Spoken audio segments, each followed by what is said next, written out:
Well, hello, and welcome back to another edition of the Tower Journey. We're sitting here on Monday, February 10th, getting ready for the next half of the event to begin. We have our last two event missions dropping at the UTC reset, which is 4 o'clock my time. And we're going to just do an update here, look at the workshop, show you some of the upgrades I've been working on through my labs, workshops, and the thoughts I have on bringing together and raising everything up kind of simultaneously across the workshops. I'll show you some of the milestones. This past week, I hit the deepest I've gotten on tier 7 or tier 6 was 7,500 waves, 6,400 on tier 7. I did do a tier 8 run, made it to wave 4,800. Just wanted to see kind of how I would do with that. I cleared the tier 9 one this past week, which was great. Getting that fusion relic was nice, a nice health bonus. Haven't done a tier 10 in a while, nor a tier 11. And then on tier 12, I made it to wave 930 without really micromanaging the game at all. Checked in every 25, 30 minutes, pressed a button, chose a perk, bought some upgrades. But ultimately, I think I could push to the 1250. Relatively simple to get those stones when I need them, but I don't need them quite yet, so I'm going to hold off on doing another milestone run there. I am at 310 for tier 13. Pushed to 132 on tier 14, misclicked on my demon mode, should have been able to get to the 150, no problem, but I was a little delayed, and so it ended my run prematurely, which was unfortunate, but I'll try that again. It doesn't take too long to get 150 waves in. That's like 17 minutes of time, 18 minutes, so I'll definitely be doing that one again. And on tier 15, I've made it up through wave 90. I don't remember where I was at in the last update video, but that's how we're doing. And feeling good with the milestones. Basically, I've just been farming tier 7 and tier 6 throughout the day, and a nighttime tier or nighttime run. And I've been finding that if I nighttime run T6, I can wake up and finish the run. Whereas if I nighttime run tier 7, it usually ends partway through the night. But I've been running a tier 7 most days, and my coin bonuses have been great, especially when I get into Death Wave. So I now have 10.64 trillion lifetime coins earned since June 5th.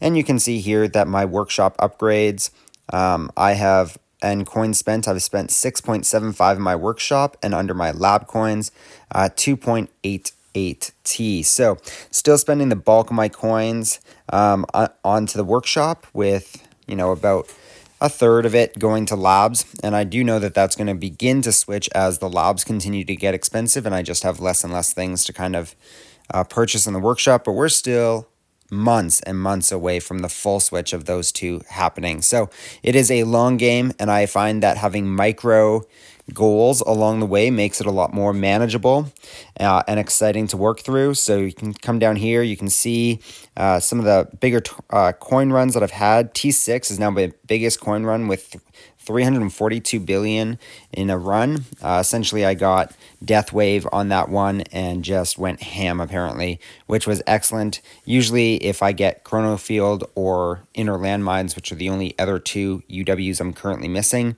I'm usually ending around the 180 to 210 billion coin range on tier 6. So the Death Wave definitely adds a significant boost of coins.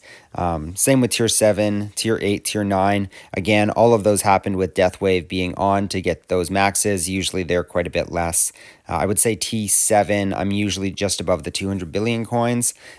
So it kind of is a bit of what it is at this point until I have Death Wave consistently. Let's go take a look and see how I'm doing with that. So under my UWs, I have 3 left to get, which are Death Wave, the Inner Landmines, and the Chrono Field. I have 899 stones presently, and I'm just waiting to save up to get that 1750 so I can get Death Wave. The bonus of that is Death Wave deals extra damage, earns extra coins, earns extra cells, and gives additional health. And so all 4 of those things are incredible, and definitely the next thing that I need in terms of ultimate weapons. After that, I'll focus on spotlight quantity, and then increasing angle of spotlight, size of the black hole, golden tower bonus, and synchronizing golden tower, black hole, and death wave down to smart missiles as we go from there. But looking through the rest of my workshop, let's see what we have here. Damage is now up to 50-50. Critical factor is doing well. That's up to 140. If I needed to, the last 10 is 213 billion. So not really worth it because it's so cheap to purchase in run. But every now and then I'll just pick up what I need. Under the health, this has been where we've seen the biggest changes. If you saw my last video, you know I'm spending a lot of my money on the labs for the wall, and so my wall health is now just above 510 regular levels, and wall build is halfway done in terms of levels, at least, not money. So my health is just over 5,000 now. My health regen, which I'm relying on quite a bit for that end game lasting long with the health regeneration, is at wave 4,500, and my defense absolute is at wave 4,000. So it's now very simple that on a night run, my free ups actually free up everything, and I wake up in the morning with everything maxed out. Under the utilities, we've done a little bit of work bringing up the max recovery and the attack level skip, a little bit of work on the health level skip, and we've left the recovery amount at 265. Usually by wave 20, that's finished, which is great. And so for tournaments now, my focus is increasing the minimum factor for my max recovery and my enemy attack level skip. And then over here, putting a little bit into wall health occasionally, as well as just the health regen and defense absolute, just to kind of help me in that earlier end of the tournaments. So moving into my enhancements, attack enhancements, not much has changed here. You can see where I'm at. Under defense, we have the health at 1.19 and the health regen at 1.10. Obviously, we need to spend a few 100 billion coins to unlock the defense absolute enhancement.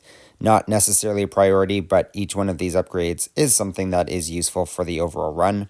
And then here, this is where I've been spending the bulk of my enhancement coins to get the cell enhancement and the coin enhancement up. And you can see that my cash bonus is at 1.2. This really does help finish up in gold box the workshop during the run quite well, which is lovely. So going into the mission, we're currently in this mission here, the Retro Arcade. You can see I've claimed both the arcade token and the power glove, giving a 2% tower damage, and this is actually 2 meters of bot range, not 200% bot range. That'd be wild if that was true. And you can see that basically all I have left to get here is just the logins, a little bit of lob speed, and some reroll dice, which just comes through running levels. So into the event shop, I've purchased all the themes, nothing there.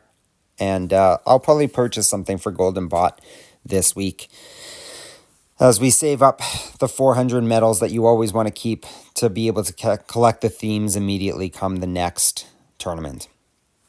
Or sorry, the next event. Under the tournament, under my history tabs here, you can see that I'm staying in Champions League. I've stayed there for 3 runs now, 18th, 23rd, and 18th. So the 23rds are obviously a little bit close, but I've been, 20 to 30 waves clear of 24th in both those tournaments, and 18th feels great. So that's my goal, is just continue to stay top 24 in the Champions League now until I can push higher. And I really think that Death Wave is going to have a big play on that for me, just because it can upgrade my tower so quickly. Some of the other things that I think are helping are under the modules. You can see I'm running Death Penalty, Galaxy Compressor, the Multiverse Nexus, and the Anti-Cube Portal right now, which enemies take 15 times damage for 7 seconds after they're hit by a shockwave. That's great. Got the defense, the thorns, and the health regen up on that one. For my Multiverse Nexus, I re-rolled to get the 8-meter black hole, the chain lightning damage, and the spotlight angle. Under my Galaxy Compressor, the recovery amount, max recovery, and enemy attack level skips. I have been considering whether or not it would be useful to switch out the 50 times changed lightning for something like a golden tower bonus and try to just build the econ right now. But that 50 time damage really is, really can be really useful. But that's something I'll consider switching out is that chain lightning for the econ one. Let me know in the comments below if you think I should switch it out for the golden tower econ over the chain lightning. And then my death penalty, I'm running with a multi-shot, critical factor, and super crit multiplier. And look at that, I can upgrade it to level 97. Let's go, we're getting closer. So we're almost at the point where our legendary modules are kind of reaching their max level.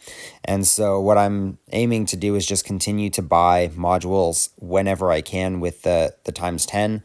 I'll buy a couple now just for the video. Let's have some fun with that. Yep, this looks like how buying module goes. Yeah, just a little bit of regret there, right? All you get is commons, they get automatically shattered. It is what it is.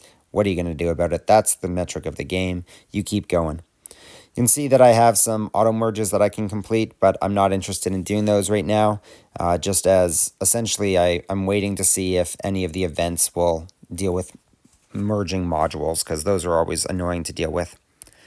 Under my cards, I have everything except for the epics complete, and you can see that Wave Accelerator and Nuke are both into their final level. Just needing to get those last 32 cards to upgrade those, and I'm really close on Energy Net and Second Wind. Before the next tournament, I'll probably purchase some cards to try to get the Second Wind one up, just so that it lasts 5 seconds longer on the immunity for my tower after it triggers. Under labs, this has obviously been where I've been spending most of my time, as you know from my previous videos. Now I'm running orb boss hits, trying to get that up. Shock chance, bringing this up so that my chain lightning does more damage when it's shocked an enemy, especially with that 50 times shock or chain lightning damage happening. Lab speeds, I'm going to put that back in, slot it in for a little bit and get a few additional levels of lab speeds. My wall regen's now up to 100%, or will be shortly, and the standard perk bonus I'm just finding is useful for longevity in the run, so I'm going to keep that in for a couple more levels, probably bring it up to level 20, and then put it on pause and focus on some other things. If we go in and look at the history, you'll see wall thorns, still lots of things to do with the wall. Golden Tower bonus, level 23 was complete, so we now have only one level left of Golden Tower bonus to get. And I've also done some Super Tower bonus, and some lab discounts, reroll shards. Got a number of levels of the reroll shards in the last week and a bit, and wall health. So scrolling through here, under the main research, not much has changed. Attack, I did get some attack speed, and that was good. Under my defense, this is where I've gotten wall health up to level 31, wall regens up to level 10 almost, wall thorns are now doing 10%, wall forts at 60%, and I still haven't touched wall rebuild or invincibility, but I probably will do some rebuild here shortly. Not much has changed under my utilities, maybe a couple levels here in the recovery packages or enemy health level skips. Ultimate weapons, you can see Golden Tower bonus sitting here, 23 days, 22 hours and 3 minutes to get the last level of Golden Tower bonus, and that's just so long. So I'm gonna hold off on it, and I'll definitely get it, but I'm gonna get a few shorter labs done quickly first. So that's there, which has been good, and I've been working on the shock chance, and once I hit level 10, I'll do some levels on shock multiplier, which will just help with the overall damage of the tower. Continuing down here, I did do some Super Tower bonus, just because I've been using that more than Second Wind on my long coin runs, because I find that by the time my wall dies, my tower is going to be dead within 20 waves anyways, so the Second Wind really doesn't add that much additional power, but the Super Tower bonus does minimize how long it takes for my walls to die, because my tower is a little bit stronger in knocking them back, which has been useful. And you can see here, standard perk bonus is going, which has been great. Nothing under bots, nothing under enemies, and under the modules, I brought the reroll shards up to level 22 or level 21, which is great, and I'm going to be working on the rare drop chance shortly. So those are kind of some of the bigger highlights that we've had going on here. It's been a fun couple of weeks, seeing some good advancements in my coin income, and watching those stones go up because of the tournaments has been great. Each week I'm averaging about 225 stones plus whatever I can get from milestones, and so that's excellent. The 225 brings me up to 450 every 2 weeks essentially. So getting to that elusive 1750 that I need to be able to get Death Wave, I'm definitely narrowing in on it, sitting at almost 900 stones today, leaving me with 850 to go. So that's just another 4 or 5 weeks worth of grinding, and I'll have Death Wave, which I know will greatly enhance my tower. So let me know in the comments what ultimate weapon you're saving up for and how long it'll take you to get there. And we will see you in the next update video.